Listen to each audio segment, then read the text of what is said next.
Good morning, guys. Welcome to this Monday, June 23rd, and what a Monday this is. So a weekend really turned into something, didn't it? So these no one has missed the attack on the Iranians. They took out those power plants or the nuclear sites, and the market has been all over the place. At least in the more in the right at the open, and then everything's just freaking settling in. Come right back to where we were. Nothing is really going crazy at this point, at least. So, market is right now. It looks like it's discounting the whole thing in a pretty big way. So.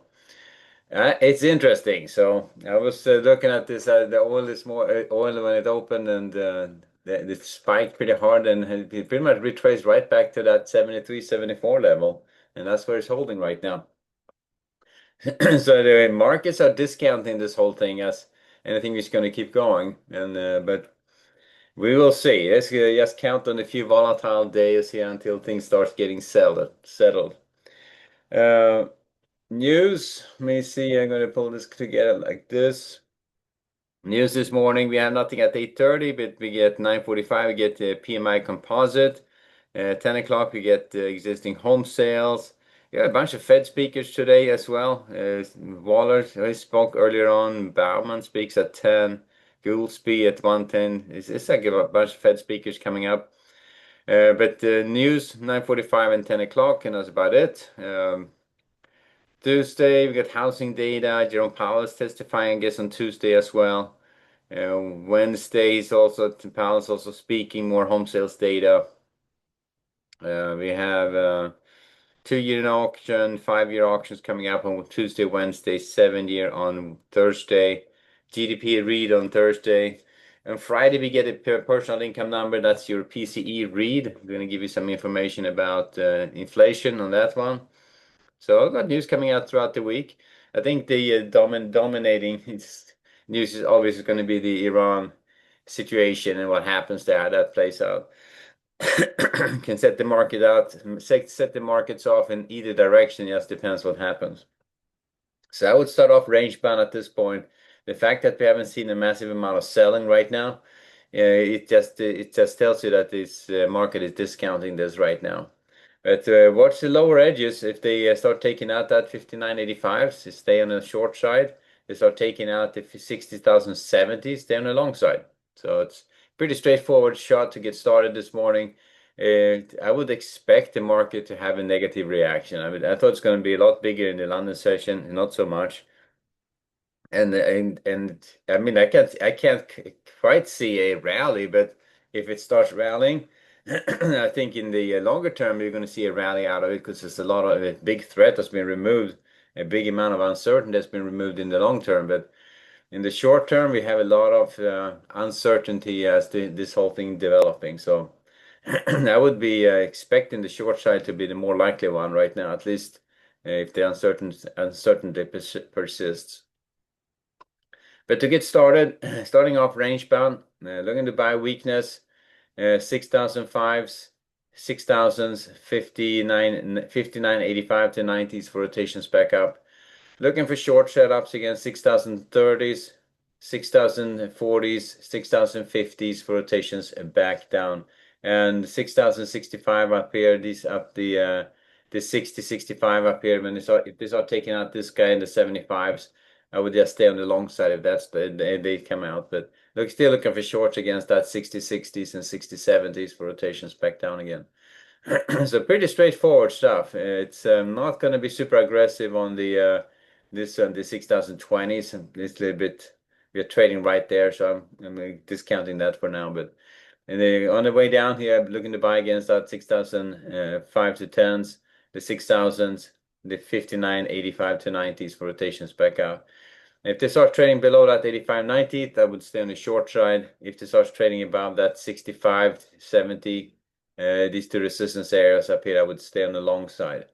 So that's how we get started. And I just have to wait and see, watch this volatility and see how the whole thing plays out. So the risk today is really big headlines. You get to headlines of something happening, and you get the market reaction. But I honestly think the Iranians are on their back. They pretty much nothing else to come back with. They can do some stupid shit, and that's good. Like, but I don't think that impacts the market in any big way. So they could just end up pulling the US in a very short conflict as they just obliterate them. So they have choices there, but they're not many, I think. So we'll see. I think people kind of play up their abilities a little bit too much, but.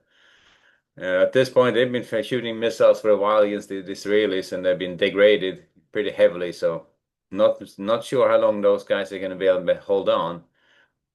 Bond market is just kind of yawning at the whole thing as well. They're just kind of staying in the range. Not much happening on that market, and you can see yes, no big reaction on the bonds. Yes, stay range bound on that guy. Same exact analysis as going into the weekend. Looking to sell strength 114s, 114.08s, 114.12s for rotations back down. Looking to buy against the 13.26s, 20s, 16s, down to the 13.10s for rotations back up. So that's how we get started. Now, flight to safety would mean that we're going to see higher prices if that starts happening. I haven't seen it, so at this point, it's anyone's guess. I would say they start taking out. I would still look to buy against the 113.04s and 112.30s here, but if it starts trading below these two support areas, the 13.04s and the 12.30s, I would be thinking short side of the market in a much bigger way.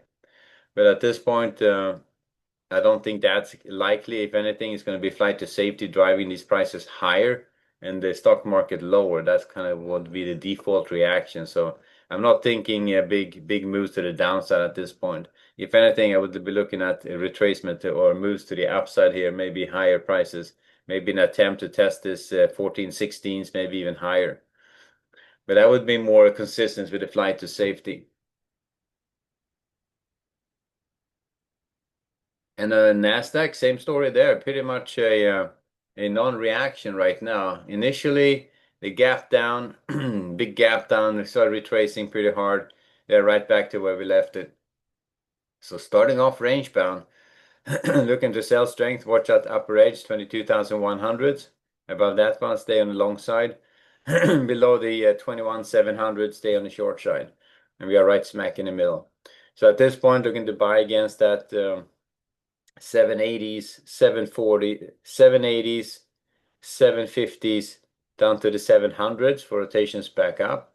And on the way up, looking for short setups against the 920s, 950s, 22,000s, 22,030s, 22,060s, up to that 22,080 to 90 level. That would be this upper area. So if they take out this upper area, that would stay on the long side and see how far they can take it. Don't see a rally happening today, and that would be, I mean, I can see a long term or when this whole thing, the immediate uncertainty has been settled.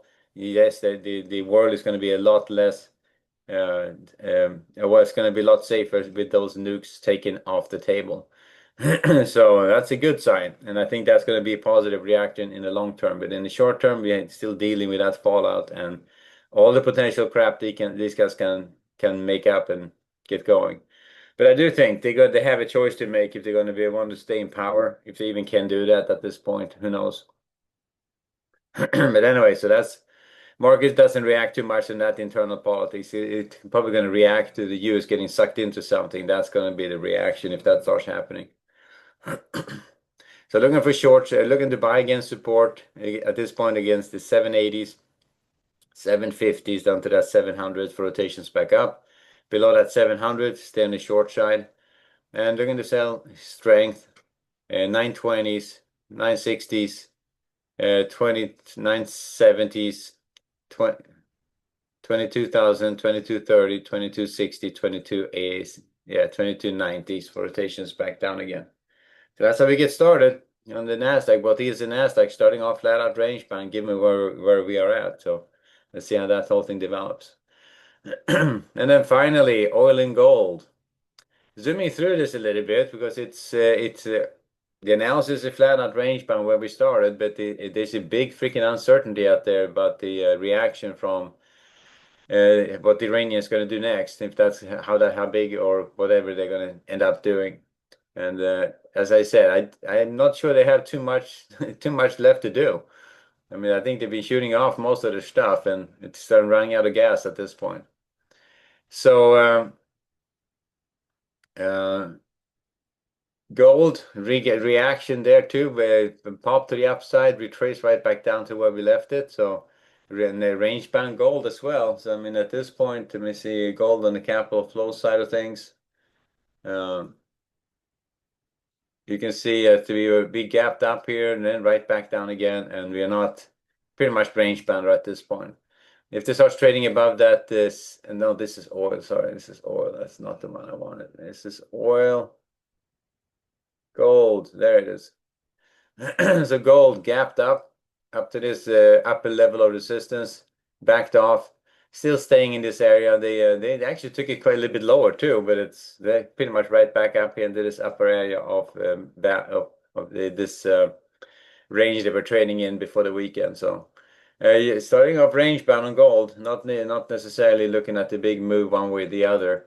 But gold and oil, I think, have potential to move. They geopolitically uncertainty, gold could spike pretty hard if something happens there, or if nothing happens, you can see a little bit of retracement. So at this point, looking to buy weakness, 3380s, 67s down to the 56s, 57s for rotations back up.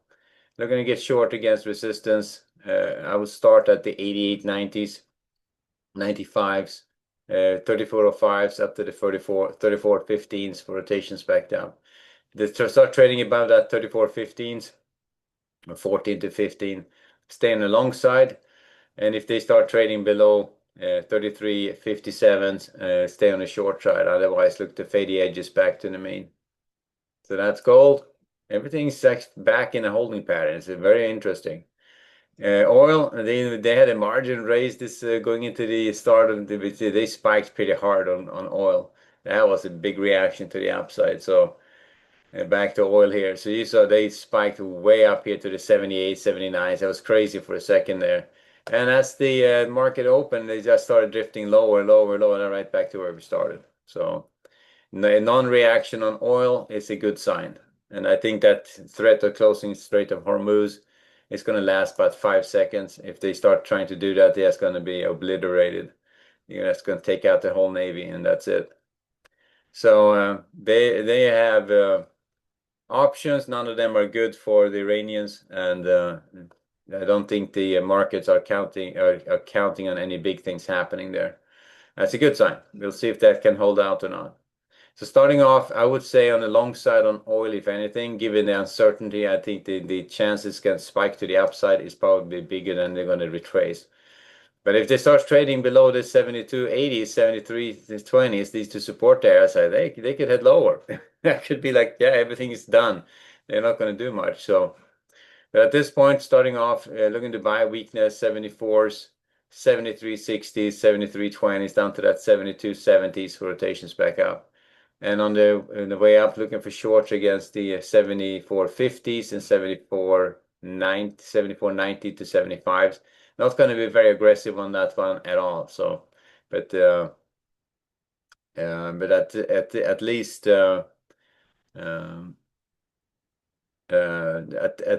yes, I'm not going to be very aggressive on the short side. I think I'm going to wait until because if anything, I can see oil spiking to the upside if something comes out. And that would be the natural reaction to it. I don't see a short. I would be cautious on the short side. I would prefer to buy weakness and try the long side on the market. At least if something spikes, you're on the right side of it. All right, so that's how we get started on oil and gold.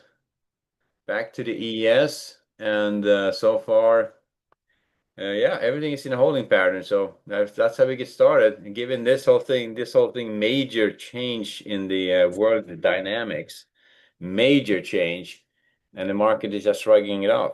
Because I think they realize that the Iranians may not be able to do anything about this. They just flat on their backs. So anyway, we'll find out. So expect a week of uncertainty, but I'll leave it there for now. So good trading, guys. You're going to watch this carefully, and then we'll take it from there. So I'll see you back at 11:30 for the next update. Later.